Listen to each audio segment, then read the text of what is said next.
வணக்கம் மக்களே, கிருபை ப்ராப்பர்ட்டி சென்னை. நம்மகிட்ட ஒரு இடம் வந்திருக்கு. ஸ்கொயர் பேஸு 30க்கு 40 வெஸ்ட்டு பேஸிங் தான்.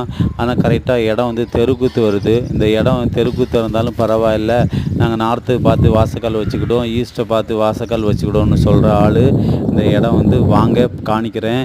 டிடிசிபி அப்ரூவ்டு, லோனுக்கு எலிஜிபிள் இருக்குது. இந்த இடம் பக்கத்தில் ஃபுல்லாக வீடெலாம் இருக்குது. ப்ரைஸ் என்ன சொல்கிறாங்கன்னா 2600 சொல்கிறாங்க, நெகோசபிள்னு சொன்னாங்க. இங்கேருந்து இந்த இடத்துலேருந்து கரெக்டாக இந்த லேஅவுட்டு பார்த்தீங்கன்னா அந்தோணி பிள்ளை லேஅவுட்டுன்னு சொல்லுவாங்க, மாடம்பாக்கம் போகிற வழி. இந்த இடம் உங்களுக்கு பிடிச்சிருக்குன்னா மேலே உள்ள நம்பர் பார்த்து கான்டாக்ட் பண்ணுங்கள், சப்ஸ்கிரைப் பண்ணுங்கள், ஷேர் பண்ணுங்கள். இந்த இப்போ இடம் வந்து ப்ரைஸ் என்ன சொல்கிறாங்கன்னா 2600 நெகோசபிள்னு சொல்கிறாங்க. இந்த இடத்துலேருந்து கரெக்டாக கூடஞ்சி ரயில்வே ஸ்டேஷன் வந்து 1.5 கிலோமீட்ரு, இங்கே அந்த கேளாம்பாக்கம் வந்து 3.5 கிலோமீட்ரு. இந்த இடம் உங்களுக்கு பிடிச்சிருக்குன்னா மேலே உள்ள நம்பர் பார்த்து கால் பண்ணுங்கள். Thank you so much.